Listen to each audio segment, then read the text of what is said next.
Yo, what's going on, guys? So welcome to my Q&A video, 20 questions with Zac Aynsley.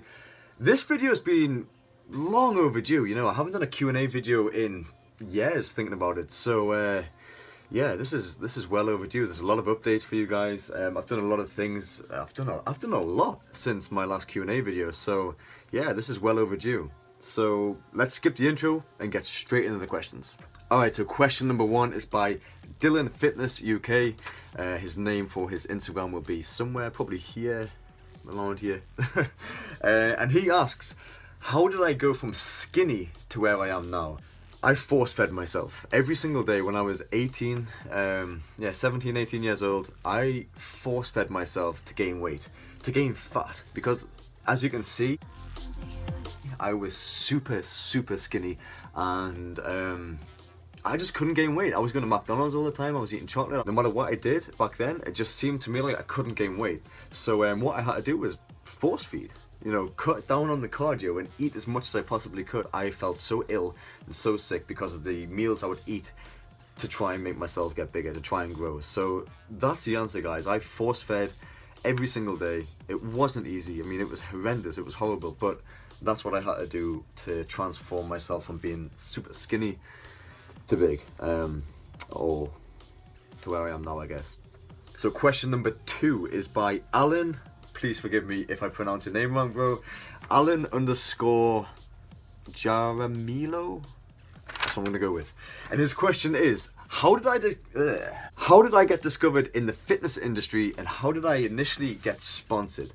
So this is a good one because I remember very well how this all happened to me.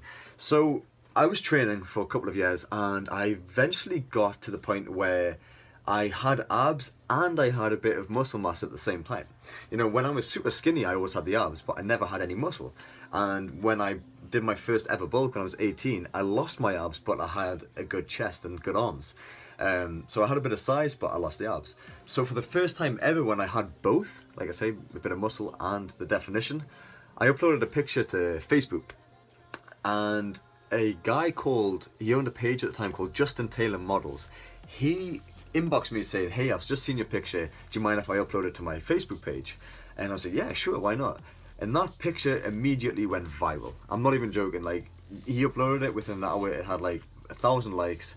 And back then, this was like 4 or 5 years ago. This is when Facebook and Instagram was just starting, that was a lot of likes, and I couldn't believe it. And within an hour of it being online, I had photographers from all over wanting to do photo shoots with me. So at that point, I saw an opportunity, I jumped on it, and I began doing photo shoots all over the world. And ultimately, that's what kickstarted my career. That's what launched everything. And those photo shoots, that potential these guys saw me and these companies saw me, that's what got me my first sponsorship, and that's what got me noticed in the fitness industry, was one photo, one viral photo. And yeah, I mean, it changed my life. It really changed my life. One picture really did change my life. Alright, so question number three, same thing. Please don't kill me if I don't pronounce your name right. Arslan Gokiev, yes, I like that one. Arslan Gokiev. He says, how long do I train when I'm in the gym? You'll probably be surprised when I answer this. And it's between 1 hour and 90 minutes. And that's it. In my off season, which I'm in right now, I only train for about 1 hour to 90 minutes. But I only do one body part at a time. So today I did shoulders, and I did shoulders for about 80 minutes. But during that time, I went hard, guys. I went super hard. I was super dizzy. I felt a bit sick towards the end of it. I was pressing as heavy as I could. I went up to 55 kilogram dumbbells, did drop sets, super sets. The rest time between my sets are very short compared to other people who were talking to their friends, taking selfies on their phone, changing the music, not taking the workout as serious. When I'm there, if you've seen me in the gym before, you'll understand. I have my headphones on and I'm focused. I'm angry. I shout at myself, to myself, and ultimately I'm there to beast it. I'm there to get the most out of my session, out of my workout. And same thing, I'm forcing myself to grow. I want to really get results from working out. I'm not there to socialize. So, I don't have to be there for 3 hours to get a good pump and to be absolutely dead. An hour to an hour and a half is enough, and I absolutely annihilate my workout within that time period. So that's it. Right, question number 4 is by Simon Lauritsen. Same thing. I hope I pronounced that correctly, bro. And he says, when did I get my tattoo and why? So my tattoo is Veni Vidi Vici. And the reason I'm laughing there is because I was absolutely wasted when I got my tattoo. Really, I was so drunk. I was in Kavos, and this was 2012, so I was 18. And yeah, I was a DJ. I was a DJ in Kavos, and Kavos is an island out, I think it's a Greek island, and it's basically a party island. That's what it is. People go out there and just get absolutely wasted every single day. And that's what I was. You know, I finished my shift, and being a DJ, I used to get free drinks, and I've been drinking all night, and I woke up in the morning, and I had some cling film on my chest, or saran wrap for you Americans. And I woke up in the morning, I saw that, and it was covered in blood. I thought, what's going on here? So I ripped it off, and I saw the tattoo underneath. But at the time, I lived with my brother, and I thought he was pranking me. I thought he was pulling a joke on me, because he's like that, you know. And I went to the bathroom, and I tried to scrub it off. I was so wasted, I couldn't even remember getting the tattoo. So, yeah. A follow-up question to that is, do I regret it? Do I like it? Guys, I'm not gonna lie, I absolutely love it, you know. I wanted to get that tattoo for a while back then, but I think the reason I got it done when I was wasted was because I kept backing out of getting the tattoo when I was sober. I just kept getting scared. I don't know if it was a needle, I don't know if it was a thought of, you know, it's gonna be on me for life, you know, just me being sensible. But yeah, I got it when I was absolutely wasted, and yeah, I don't regret getting it. Question number 5 is by the Frenchman, and he says, who inspired me to start training? Now that's another one. Nobody actually inspired me to start training.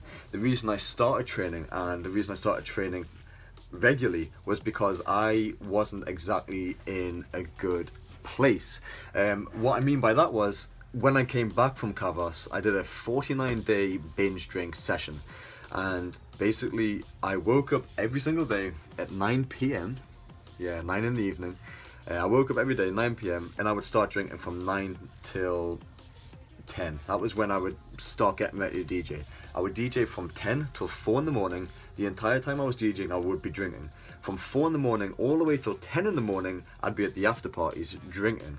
Then I would go to bed. Then I would wake up 8, 9 o'clock at night, start drinking, ready for work. And, you know, I did that for 49 days straight. It was ridiculous. And I mean, I don't even know how I did it, thinking about it. But yeah, did that for 49 days, and I came home and my liver wasn't, well, it was fucked. There's no other word to describe it. My liver was absolutely ruined, and that scared the hell out of me. I honestly thought I was going to die at 18 years old, and it scared me into the gym. But at the same time, I'd always been athletic growing up, you know, as a kid and as a young teenager. I was always into sports, so it kind of fit really well together. So when I was in the gym and I started to see the results, I found that I became addicted very quickly. And yeah, that was it. Once I started training and I got into it, I was immediately hooked, and, you know, I've never looked back. Question number 6 is Callum_C. And it says, how did I begin to grow my following? Okay, so same thing. I remember exactly how this happened, and I created my Facebook page first. So I made a fan page on Facebook after I started doing these photo shoots in America.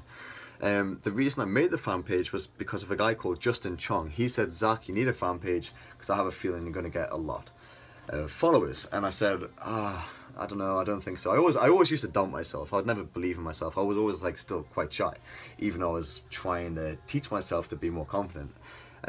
I'd always doubt myself. I never believed that I could be anything or anyone or have any followers, or, I mean, you guys get it. So he said, make a fan page, and the photographers will obviously tag you in the pictures they upload. So as I was doing the photo shoots, the photographers were tagging my name to the pictures they were uploading, and these photographers had thousands of likes on their pages. So within the first day I ever made a page on Facebook, I had 10,000 likes. And the same for Instagram. I made my Instagram page when I did the Summit of Legends video. A lot of you guys will know what that video is. You know, I was with Jeff Side, the Harrison twins, and a bunch of other upcoming athletes, models, you know, people with potential to be somebody in this industry. And when I was there, they convinced me to make an Instagram.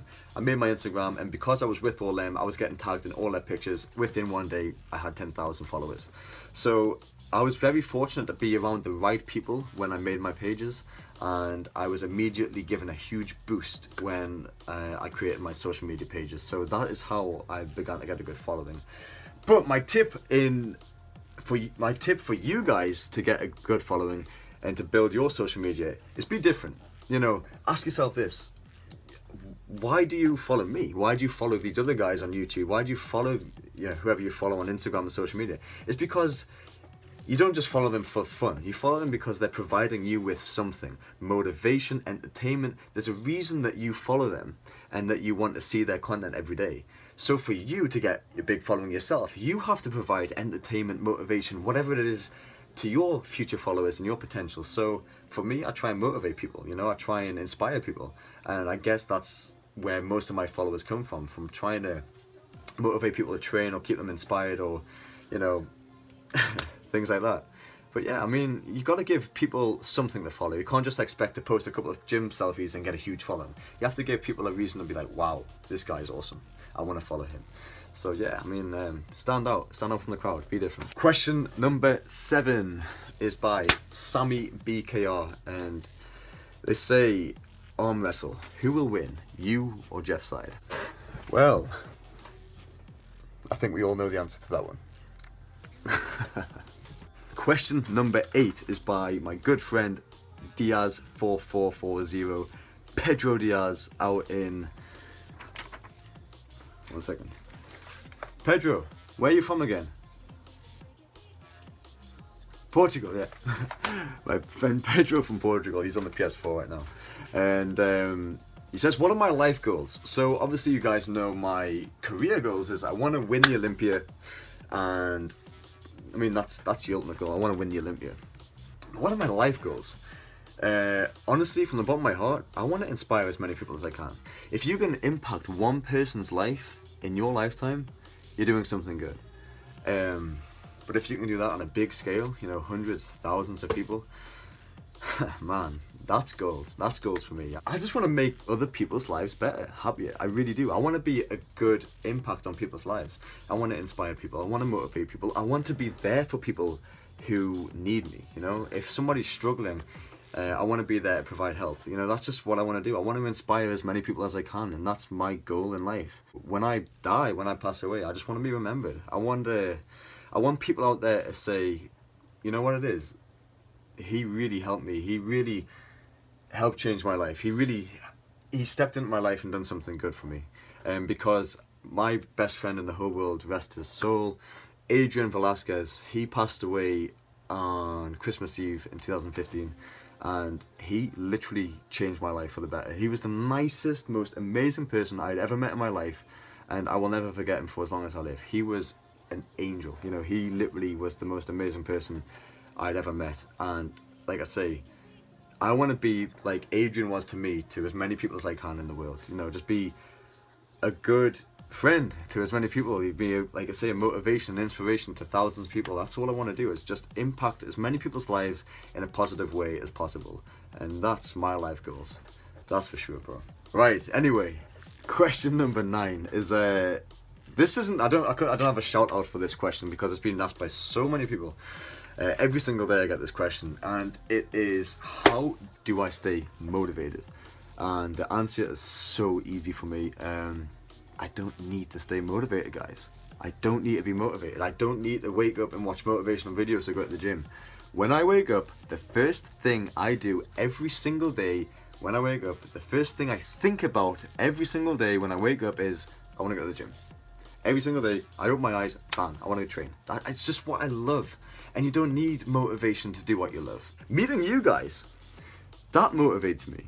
You know what motivates me a lot? Meeting you guys at expos like FIBO, Body Power, in the gym, in public. You know, when people come up to me and say, hey Zach, it's so great to meet you, and can I get a photo? Like, it's, oh, you inspire me, I watch all your videos.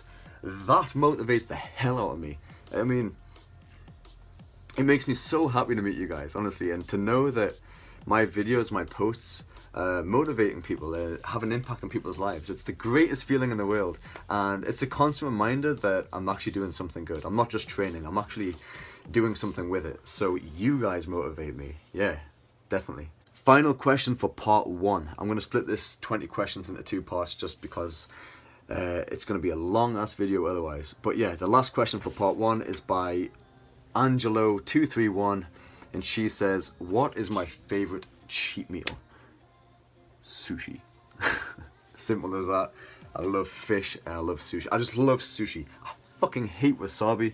Hate wasabi. It's horrible. Had a bad experience with it once because I thought it was mushy peas, and I ate like a ball of wasabi this big and swallowed it, and it was just the worst thing I've ever done. But yeah, I love sushi. That's my favorite go-to cheat meal, definitely. So there we go, part 1 done. I hope I answered some of your questions. If I haven't, leave a comment down below because there is going to be a part 2 of this video. These questions were asked and answered on Instagram. For part 2, I want to answer questions from YouTube, from this comment section below. So if you have any questions I haven't answered in this video or haven't answered before and you want an answer from me, comment down below. Like I say, I'll choose the best 10 for the second part of the video, and I will give whoever asked the question I pick a shout out like I have for this one. So there we go, guys. Please leave a comment down below, give this video a thumbs up, and subscribe if you haven't already. You know, I've just hit 30,000 subscribers, so that means my FIBO video is going to come out soon. And yeah, thank you for watching and have a great day, guys.